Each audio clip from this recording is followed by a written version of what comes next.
एक और सवाल है मेरा, जैसे सीजीपीएससी, यूपीएससी ये जो होता है, स्टूडेंट्स को इसके बारे में पता नहीं होता अर्ली एज में, हाई स्कूल में। आपको इस बारे में कब पता चला? इसके बारे में जब मैं जॉब में आई तब मुझे थोड़ा-सा मतलब रियलाइज़ मतलब पहले से थोड़ा पता था, आइडिया था, बट इसका इम्पोर्टेंस जब मैं खुद जॉब में आई तब मुझे रियलाइज़ हुआ कि पीएससी के थ्रू जो पोस्ट मिलते हैं उसका एक अलग चार्म रहता है, एक अलग रिस्पॉन्सिबिलिटी रहती है। तब दूसरी बात जो सितंबर के महीने में। हमेशा मैं बच्चों को समझाता हूँ और ये कहता हूँ कि प्रथम प्रयास, अंतिम प्रयास या पांचवा प्रयास या सातवां प्रयास जैसे कुछ शब्द नहीं होते हैं। और एक जो समझिएगा भ्रांतियां जो फैली हुई है कि प्रथम प्रयास में या 6 महीने, 8 महीने, 1 साल की तैयारी में पीएससी नहीं निकल सकता है। मुझे लगता है रश्मि ने वो करके दिखा दिया है, वो माइलस्टोन क्रिएट कर दिया है अब। रिजल्ट आने के पहले और रिजल्ट आने के बाद अंदर तो फील होता हो तो अधिकारी बन ही सकते हैं, अधिकारी बन गए हैं, तो उसमें क्या आपको साइकोलॉजिकली और मेंटली भी आप प्रिपेयर होते हैं या चेंज आता है? एक सडनली जो मुझे रियलाइज़ हुआ वो ये था कि अभी तक शायद मैं अंदर में बचपना था या जो भी मैं थी, अब मुझे लग रहा है कि अब एक बहुत रिस्पॉन्सिबिलिटी मेरे ऊपर आ चुकी है और असली सफलता का जो राज है वो बच्चों के पास है। वो जो 10% 20% होता है, उसमें हम उन बच्चों को एक राह दिखाते, हर बच्चों को ये चीज कहते हैं। कुछ बच्चे अमल करते हैं, अमल करने के बाद रश्मि बन जाते हैं, और कुछ बच्चे लगातार उससे अमल नहीं जब कर पाते हैं तो उस पीएससी और यूपीएससी के मेरी गो राउंड में जो है उसमें फंस जाते हैं। रिजल्ट आया तो घर में कैसा रिएक्शन था घर वालों का? उछल पड़े, बात किए होंगे आप, फोन किए होंगे? हाँ, घर में अभी जब इंटरव्यू का टाइम था तो घर में मम्मी-पापा भी थे। रोज़ आँसू में पहली बार देखा खुशी था। के आंसू आ खुशी के गए। आँसू थे। मैंने पहली बार देखा था। पापा को मैंने स्पेशली पहली बार देखा था। कहते हैं कोशिश करने वालों की हार नहीं होती और लहरों से डरकर नौका पार नहीं होती। इसका जीता जागता उदाहरण जो है हमारे साथ मौजूद है रश्मि पोया जी, जो ओरिजिनली कांकेर से बिलोंग करती है, रायपुर में पढ़ाई हुई और इन्होंने कमाल किया है। क्या कमाल किया है? सीजीपीएससी 2022 के एग्जाम में इन्होंने रैंक हासिल किया है, टॉप किया है, 15th रैंक आया है और इन्हें डिप्यूटी कलेक्टर यानी कि डीसी का पद मिला है। पहले तो आपका बहुत-बहुत स्वागत है भिलाई टाइम्स में और congratulations. Thank you so much. कैसा फील हुआ जब आपको लिस्ट में पहली बार में आपका नाम मिला? सर कुछ समझ नहीं आ रहा था। सडनली ऐसा लगा कि कुछ तो लाइफ चेंजिंग हो चुका है और अब लग रहा है 1-2 दिन बाद कि सच में चेंज हो चुका है काफ़ी लाइफ। रिजल्ट आने के पहले और रिजल्ट आने के बाद अंदर तो फील होता हो तो अधिकारी बन ही सकते हैं, अधिकारी बन गए हैं, तो उसमें क्या आपको साइकोलॉजिकली और मेंटली भी आप प्रिपेयर होते हैं या चेंज आता है? एक सडनली जो मुझे रियलाइज़ हुआ वो ये था कि अभी तक शायद मैं अंदर में बचपना था या जो भी मैं थी, अब मुझे लग रहा है कि अब एक बहुत रिस्पॉन्सिबिलिटी मेरे ऊपर आ चुकी है और अब मुझे अपने आप को कहीं न कहीं एक सोशली भी काफ़ी रिस्पॉन्सिबल रखना पड़ेगा। मतलब मैच्योरिटी के साथ-साथ लोगों की ज़िम्मेदारी लेना है ये। हाँ। जी, बिल्कुल। अब आप जो शुरू से स्टार्ट करेंगे, जैसे आपकी जो पढ़ाई चालू है, आपने एनआईटी से आपने पढ़ा है और हमने सुना है कि एनआईटी में बहुत अच्छा आपका रिजल्ट आया था। क्या रिजल्ट था?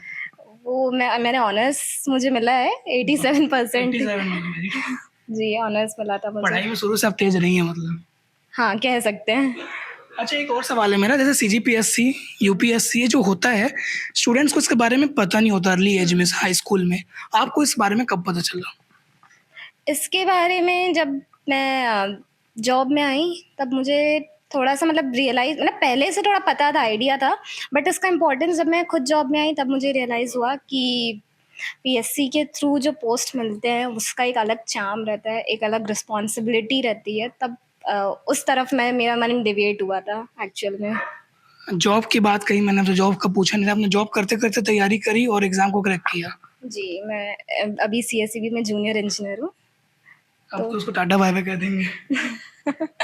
हाँ, डेफ़िनेटली अब करूँगी। एग्ज़ाम का जो पैटर्न होता है, जैसे पहली बार आपने एग्ज़ाम दिया, हालाँकि आपको यहाँ गाइडेंस मिला होगा आपकी कोचिंग में, आपके टीचर्स जो आपको बताए होंगे किस प्रकार से एग्ज़ाम होता है, पिछले क्वेश्चन पेपर भी देखे होंगे आपने। पर आपको क्या लगा जो आपका लेवल है यहाँ का क्वेश्चन पेपर्स का और जो प्रिपरेशन का, कितना डेडिकेशन चाहिए? देखिए, एग्ज़ाम तो कोई भी हो, डेडिकेशन तो उसमें 100% आपको देना ही पड़ेगा। वो चाहे कोई भी एग्ज़ामिनेशन हो और बिना हार्ड वर्क और एक डेडिकेशन और प्रॉपर गाइडेंस के बगैर मुझे नहीं लगता कि कोई भी एग्ज़ाम निकलता है। ये मैंने नोटिस किया है अपनी जर्नी में। किसी भी चीज़ के लिए मेहनत है, सही बात है। जब रिज़ल्ट आया तो घर में कैसा रिएक्शन था घर वालों का? उछल पड़े, बात किए होंगे आप, फ़ोन किए होंगे? हाँ, घर में अभी जब इंटरव्यू का टाइम था तो घर में मम्मी-पापा भी थे।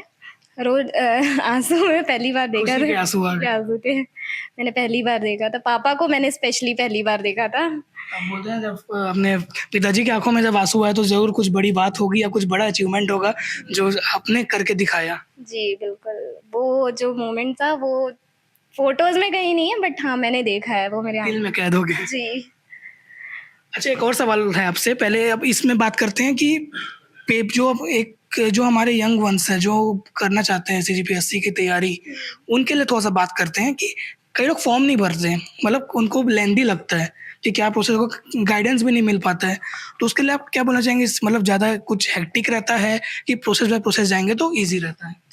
देखिए, पीएससी में 3 स्टेजेस होते हैं, प्री, मेंस और इंटरव्यू। और सबसे इम्पोर्टेंट है आपको खुद पे भरोसा होना चाहिए। भरोसा होना चाहिए कि आप निकाल लेंगे। और जितने भी फॉर्म जो जिनको लगता है कि फॉर्म भरने में ही डरते हैं, तो फॉर्म भरना कोई उतना डिफ़िकल्ट चीज़ है नहीं। आप वो ईज़िली फिल हो जाता है। आप 1-2 लोगों से गाइडेंस लेके आप उसको भर लेंगे। बट मेन चीज़ है कॉन्फिडेंस खुद के अंदर बिल्ड करना कि हाँ, भई एग्ज़ाम में कर सकते बैठना है हैं। और कर सकते हैं। वो बड़ा एक मुझे लगता है हर्डल होता है। तो अब क्या सीजीपीएससी के बाद लवासना की तैयारी?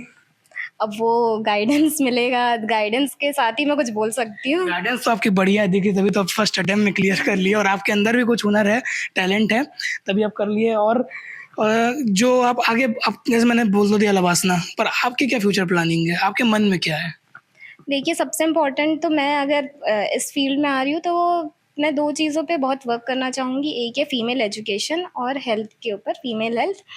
मुझे यही 2 चीज़ें लगती हैं जो सबसे बेसिक हैं छत्तीसगढ़ में। तो अगर मैं वर्कफ़ोर्स पे भी जब भी इस फ़ील्ड पे आऊँगी तो मैं इन सब चीज़ों पे वर्क करूँगी। और आगे का तो अब देखते हैं। चलिए, मतलब हो सकता है कि आप यूपीएससी भी ट्राई करें, क्योंकि उसमें वाइड टर्म में आपके पास रिस्पॉन्सिबिलिटी और अकाउंटेबिलिटी और वो आपके पास अथॉरिटी रहेगी। हाँ, अब ट्राई तो एक बार ज़रूर करना चाहूँगी। और आपने दिन में कितने दिन घंटे पढ़ाई की? देखिए, मैं जॉब में थी, मेरे पास ज़्यादा टाइम नहीं मिलता 8 से था। 9 घंटे तो जॉब में रहते होंगे। हाँ, तो उसके बाद फिर मुझे निकालने पड़ते थे 7-8 घंटे, तो मुझे खुद को सेल्फ स्टडी पे देना ही पड़ेगा। और वो जो टाइम रहता था that was more qualitative than quantitative, क्योंकि मुझे पता था सामने वाला कोई इंसान है, बैठा हुआ है, वो पूरे दिन भर पढ़ रहा है। तो कहीं न कहीं मुझे अपने 7 से 8 घंटे में उनके इक्विवेलेंट पढ़ाई करनी ही है।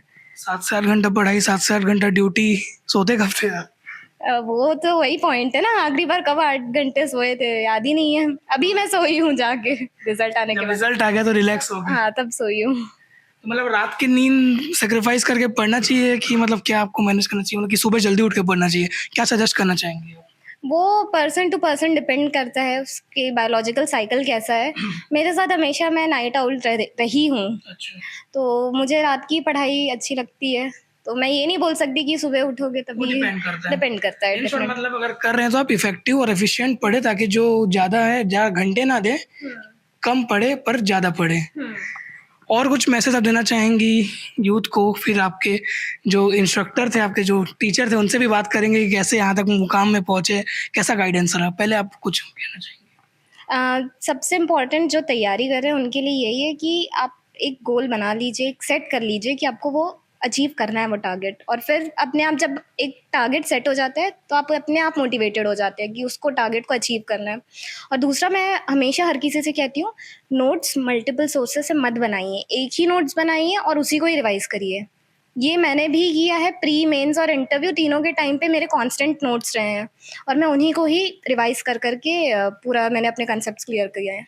आपने बहुत एक ख़ास बात कही। आजकल क्या कई बार नॉलेज ओवरफ्लोड भी हो जाता है, तो वो ज़्यादा डेंजरस हो जाता है। लोग इसको पढ़ें कि इसको पढ़ें, तो मेन इसमें इंटरनेट कहीं न कहीं सामने आता है। लोग इंटरनेट में सर्च करते हैं, उनको फैक्ट के साथ कई वेबसाइट्स मिलते हैं। तो इंटरनेट का यूज़ आपने कैसे किया और कैसे करना चाहिए एक एस्पिरेंट को? देखिए, इंटरनेट का जब मैं प्रिपरेशन मोड में थी, मैं इंटरनेट में सोशल मीडिया का यूज़ नहीं की थी। और अभी? अभी कर रही हूँ मैं। अब तो डीसी बन गए। अब कर रही हूँ मैं। जब मैं कर रही थी तो इंटरनेट का यूज़ मैंने अपने यूजुअली ऐसे जो सेकंड पेपर रहता है हमारा ऐसे, उसमें उसके लिए मैंने बहुत यूज़ किया था एक्सटेंसिवली, क्योंकि टॉपिक और जितने भी आपको करंट अफेयर्स उससे रिलेटेड डेटा भी मिल जाते, फैक्ट्स भी मिल जाते थे, तब मैंने उसका इंटरनेट का अच्छे से यूज़ किया था। मतलब जो चीज़ें ज़रूरी है उनके लिए किया जा सकता है, पर ज़्यादा कन्फ्यूज़ नहीं होना चाहिए और डिविएट नहीं होना चाहिए। अब हमारे साथ जुड़ गए हैं रश्मि जी के मेंटोर मुरली सर, जो थिंक आईएएस में बच्चों को लगातार मोटिवेट कर रहे हैं और इनके बच्चे कमाल का प्रदर्शन कर रहे हैं। पहले तो सर स्वागत है आपका फिर से एक बार भिलाई टाइम्स में।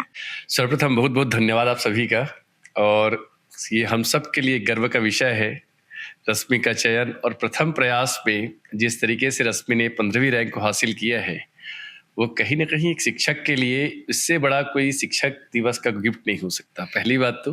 दूसरी बात जो हमेशा मैं बच्चों को समझाता हूँ और ये कहता हूँ कि प्रथम प्रयास, अंतिम प्रयास या 5वां प्रयास या 7वां प्रयास जैसे कुछ शब्द नहीं होते हैं। और एक जो समझिएगा भ्रांतियां जो फैली हुई है कि प्रथम प्रयास में या 6 महीने 8 महीने 1 साल की तैयारी में पीएससी नहीं निकल सकता है, मुझे लगता है रश्मि ने वो करके दिखा दिया है, वो माइलस्टोन क्रिएट कर दिया है अब कि आप चाहे तो एक जॉब में रहते के साथ भी 1 साल में अपनी तैयारी में डिप्टी कलेक्टर बन सकते हैं। तो इस बच्ची पर पूरे थिंक आईएएस एकेडमी को, स्वयं मुझे भी और पूरे समाज को एक बड़ा गर्व है, गर्व का विषय है, और मन प्रफुल्लित भी है, आनंदित भी है।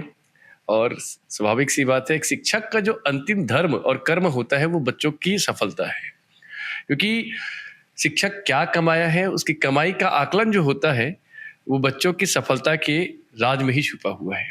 और मुझे लगता है कि आज बड़ा धनी एक व्यक्ति हो गया हूं मैं, लगातार 12 वर्षों में एक नए, इस बार लगभग आप ही लोग की मेहनत है जो पहुंच पाई है। ये तो बात सही है कि बट मुख्य जो मेहनत होती है वो बच्चों की होती है। मैं हमेशा कहता हूं कि एक गुरु, एक कोचिंग का जो इन्वॉल्वमेंट रहता है या उसका जो कंट्रीब्यूशन है एक बच्चे की सफलता में, वो महज 10 से 20% है।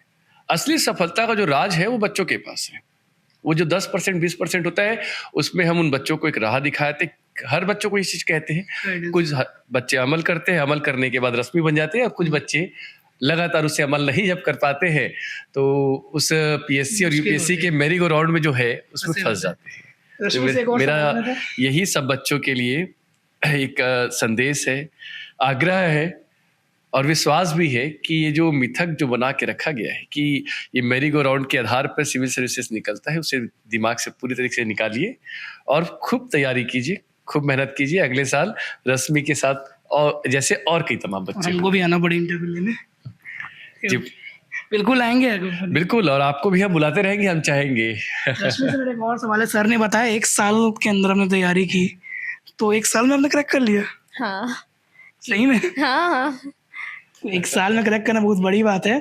और मैं और जानना चाहूँगा, जब आप लोग पढ़ाई करते हैं, सर आपको गाइड करते हैं, आपके और भी कलीग्स होंगे, तो कैसा माहौल रहता है? एकदम सिंसियर, एकदम स्ट्रेट फॉरवर्ड की हंसी मजाक भी चलता है? मैं जब सर से मिलती थी तो ऐसा सर के साथ, सर मतलब मैं यूजुअली सेल्फ स्टडी वाली, अकेले ही पढ़ने वाली थी, सोलो स्टडी वाली थी, तो मैं सर से ही इंटरेक्ट करती थी कि सर यहाँ पर मुझे डाउट है, तो सर मुझे लगता है कि अच्छे से उन्होंने गाइड किया है। आपकी मेहनत और गाइडेंस का ही फल है जो सीजीपीएससी में 15वां रैंक आया है। मुरली सर हमारे साथ थे, रश्मि पोया हमारे साथ थी, और कुछ आप कहना चाहेंगे? देखिए, अंतिम जो शब्द एक ही है कि जितने भी छात्र हैं उन सबको एक सलाह है कि मोटिवेशन जरूरी है, परंतु मोटिवेशन तब कार्यरत होगा आपके लिए जब आपके में डिसिप्लिन हो, डेडिकेशन हो और एक डिटर्मिनेशन हो। अगर ये 3 चीज़ें नहीं हैं तो उस मोटिवेशन सिर्फ याद रखेंगे आपके सोशल मीडिया में स्क्रॉल करने के एक औजार के रूप में होगा, उसके अलावा कुछ भी नहीं। तो खूब तैयारी करें और हमें भी गौरवान्वित करें, माता पिता को गौरवान्वित करें, समाज को करें, और एक श्रेष्ठ अधिकारी बनकर जो छत्तीसगढ़ महतारी का जो गर्व है वो से पूरे भारत, पूरे विश्व में उजागर करें, बेहतर तरीके से फैलाएं, यही मेरी कामना है। धन्यवाद। जैसे सर ने कहा, सोशल मीडिया में कुछ महीनों या साल तक अगर आप स्क्रॉलिंग नहीं खेलते हैं तो कुछ दिनों बाद शायद खुद कंपनी आपके नाम के आगे ब्लू टिक लगा देती है। तो यही परिश्रम है, यही मेहनत है।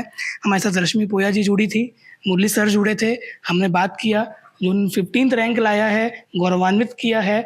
ऐसे ही न्यूज़ और अपडेट के लिए बने रहिए भिलाई टाइम्स के साथ। चैनल को सब्सक्राइब जरूर करें। धन्यवाद।